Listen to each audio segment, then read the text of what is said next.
All right, now let's move on to the next video in our Holy Spirit series. Now again, I know that most of the confusion, questions that people have around the Holy Spirit come more around the power, miracle, supernatural elements of it. But before we move on to that, I want to make sure that we talk about the fruit of the Spirit. And the fruit of the Spirit really in our lives, when Jesus tells us over and over again in John chapter 14 and Galatians and other places that we should be producing fruit, what he's talking about is a transformed character, a transformed life that looks like the root of Christ that we are planted in.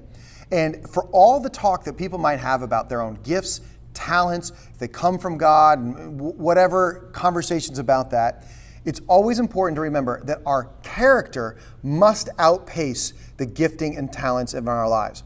If there are times where gifts and talents outpace our character, this is when people get into trouble. This is when excuses are made for their behaviors. This is when people get into real trouble with their own behaviors because they were given permission and forgiveness and things were swept under the rug because of the talents they have. So before we get into gifts and talents, let's talk about the character, the fruit of the Spirit, because this is an important part of the Holy Spirit. The Holy Spirit, again, is the kind of regenerating, transformative agent of God on this side of eternity. And it's important to remember that as we want to grow in the fruit of the Spirit, that fruit is grown and not given. Fruit is grown and not given.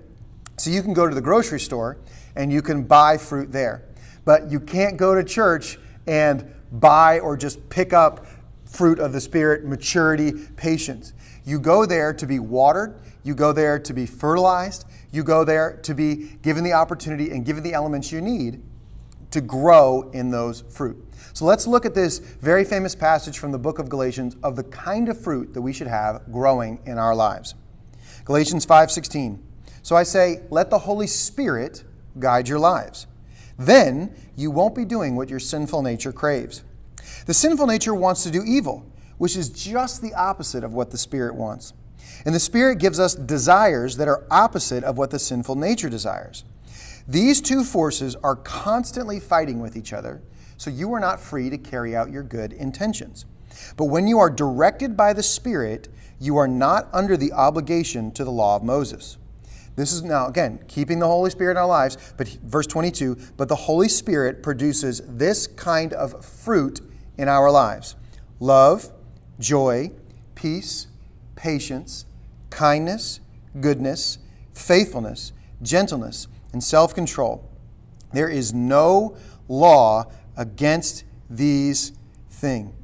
You can't just walk around expecting everything to be given to you. You're like, let me just find a fully developed fruit tree and then plant it in my own life. No, what you've got to start believing for is, I can grow in those areas. You got to believe that. The reason you should believe that is because I am a Christian. The Holy Spirit lives inside of me. And if the Spirit is guiding my life, here are the kind of fruit that He produces in my life. And again, these are not gifts or talents or personality traits. These are things produced by the Spirit. So it doesn't matter if you're a Enneagram 7 or a ENJT. It doesn't matter if you're an introvert or an extrovert. All of these things should be present and growing in your life.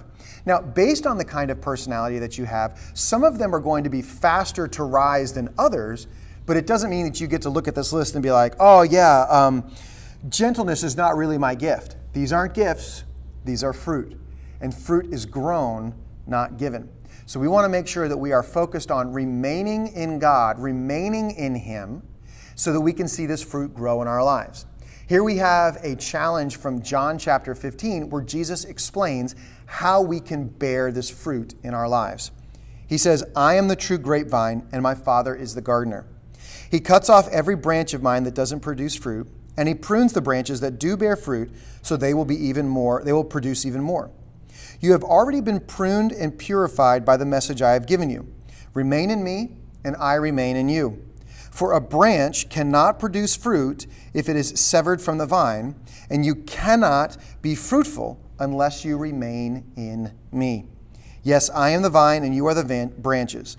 For those who remain in me and I in them will produce much fruit.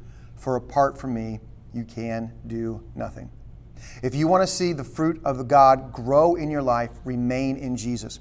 Remain in His Word. Remain in prayer. Remain in worship. Remain in relationship with other people. Putting yourself in sacrificing, serving opportunities and challenges that you can make with other people. Remain in Him. And the more you remain in Him, just in the same way, my grass can grow just when the rain falls, or I can turn on my sprinklers and I can facilitate its growth even faster. I can see just how nature does with it, or I can weed and feed and fertilize and help it to grow even faster. If you want to see more fruit growing in your life, make sure that you're giving more attention to it by remaining in Jesus, because fruit is grown, not given.